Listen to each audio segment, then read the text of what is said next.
நிர்வாண காட்சிகள் தேவம்மா நடிக்க முடியுமான்னு கேட்டேன். அவள் அந்த கதையை கேட்டு சொன்னான், நடிக்கிறேன் ஏன்னா அந்த காட்சி நான் ஒரு ஃபோட்டோ எடுத்தாந்து நான் போஸ்டரில் போட்டிருந்தா இந்நேரம் அந்த படம் ரிலீஸ் ஆகிருக்கும். எனக்கு நீங்கள் சொல்கிறீங்க வந்து ஆபாசமாக எடுக்கிறேன்னு சொல்லிட்டு.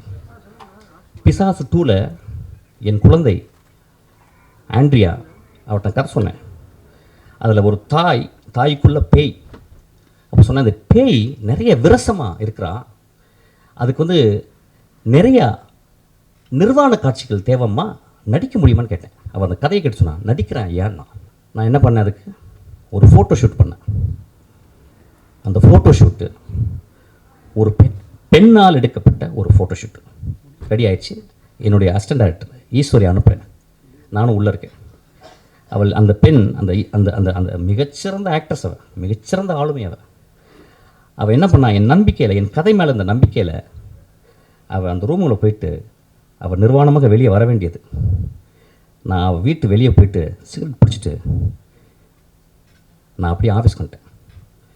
அவள் ஃபோன் பண்ணி, எங்கே சார் இருக்கீங்க கேட்டான். நான் சொன்னேன், அம்மா உன் நிர்வாணத்தை நான் காட்டி என் படத்தில் நான் காட்டி என் படம் ஓஹோன்னு பெரிய பேர் வாங்கலாம், நான் ஒரு பெரிய பெட்ரோ ஆல்பர்டர் மாதிரி நான் ஒரு பெரிய பேர் வாங்கிடலாமா, ஆனால் உன்னுடைய நிர்வாணத்தை காட்டி நான் என் படத்தில் காட்டினேன்னா, போஸ்டரில் காட்டினேன்னா, அதை பார்க்கும் இளைஞர் நான் பார்த்த பார்வை மாதிரி ஒரு இலக்கியமாக அந்த திரைப்படத்தை பார்ப்பாங்களா, விரசமாக பார்ப்பாங்க. அந்த காட்சி வேணான்னு சொல்லிட்டு வந்தீங்க.